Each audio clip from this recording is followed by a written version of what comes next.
What's great about the multi-component inflatable penile prosthesis is that it really mimics a natural erection.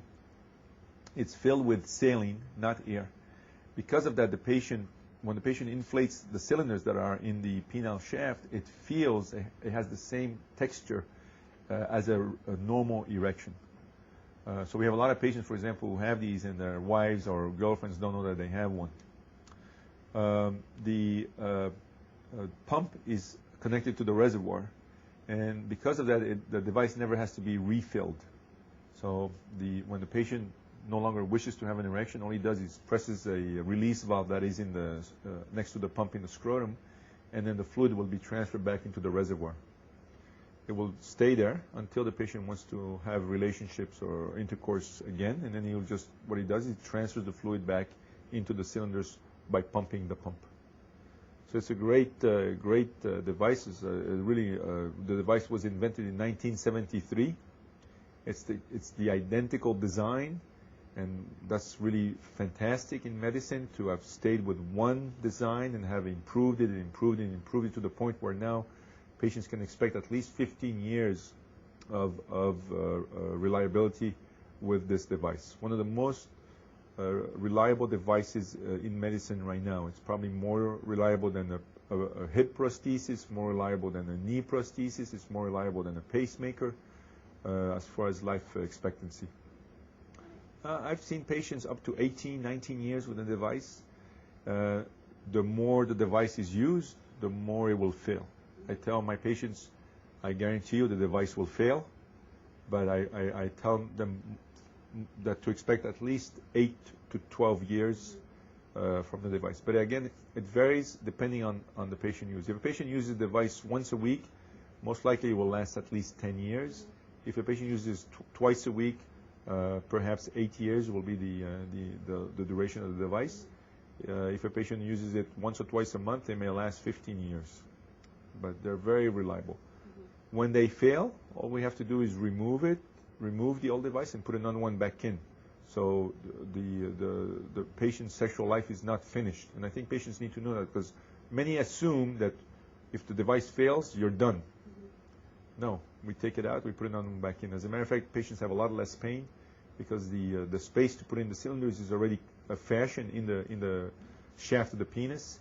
And sometimes we use the same position for the placement of the pump, so we don't need to dilate the scrotum to put the pump. So patients have a minimal amount of pain after removal replacement. No age limitations. Our youngest patient was 17 years old. Our oldest 91 years old. I think the limitation is health, patient's health. Obviously, you want to be healthy enough to sustain the procedure and understand what the device does. And understand that this is what we feel is a permanent solution for their erectile dysfunction. You know, anything that impacts the vascular system of men, anything that decreases blood flow, such as high cholesterol, diabetes, hypertension, tobacco smoking, are the main causes of vascular obstruction of blood flow to the penis. We also have any type of surgery that impairs either the nerves or the blood vessels in the pelvic area, such as prostate cancer surgery, colon cancer surgery, bladder cancer surgery, radiation therapy will affect the tissues in that area. So those are really, the main causes of erectile dysfunction that are unresponsive to oral therapy. We have a huge population of diabetics who do not respond to oral therapy.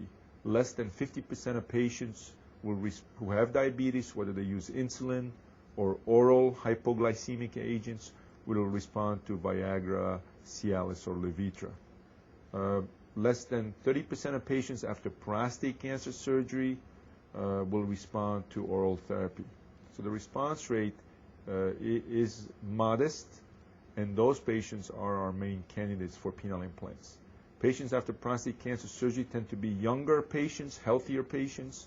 Otherwise, they would not have had the surgery. They would have opted for radiation therapy, and those patients are best served with a penile implant. Those patients will also respond to penile injection therapy, But I think to put a 55-year-old gentleman on a lifelong option of injecting his penis each time he wants to make love as a permanent solution to the erectile dysfunction is unfair. I offer penile injection therapy to every patient with the understanding that this is a temporary solution that will, buy some time, perhaps 3 years, 5 years, in some cases more. Most patients will drop out of injections, unfortunately. We did a study. We had 1,089 patients on penile injection therapy. All of these patients had great erections. They were able to make love at home. We taught them how to do the injections. We observed over a 50% dropout the first 2 months that they were in the program. And after that, we lost 10% of the patient population every month after that. So by the end of 1 year follow-up, we had less than 100 patients on penile injection therapy, having started with 1,089 patients. This was before Viagra. So these patients didn't have any other option. Despite that, they dropped out of penile injection therapy. What supports this data is the very feeble refill rate that we see clinically in patients who are put on penile injection therapy. And those numbers are easy to track. The refill rate of Viagra is around 50%, and that's pretty good. The refill rate for injectables such as Caverject and Edex is much lower than that. So we know that there is a very high dropout rate. So when patients don't respond to oral therapy, we know that the highest satisfaction, the best follow-up will be with a penile implant. The take-home message is that a man with a penile implant feels normal. And this option allows for, it's the only option that allows for spontaneous sexual activity. It is the only option that enables a man to respond sexually according to his partner. So whenever the partner wants to have sex, he can produce an erection right away without having to wait an hour, without having to excuse himself and do a penile injection. So really, for men, this is really the option that allows you a normal functioning, normal sexual functioning. And I think as physicians, we often fail to present this treatment option in this fashion. We often present it as a last resort. Who wants a treatment of last resort? No one. Last resort means avoid this treatment until you've exhausted all your other options. And I think if it's presented in a more positive fashion, I think patients will benefit more from this treatment option.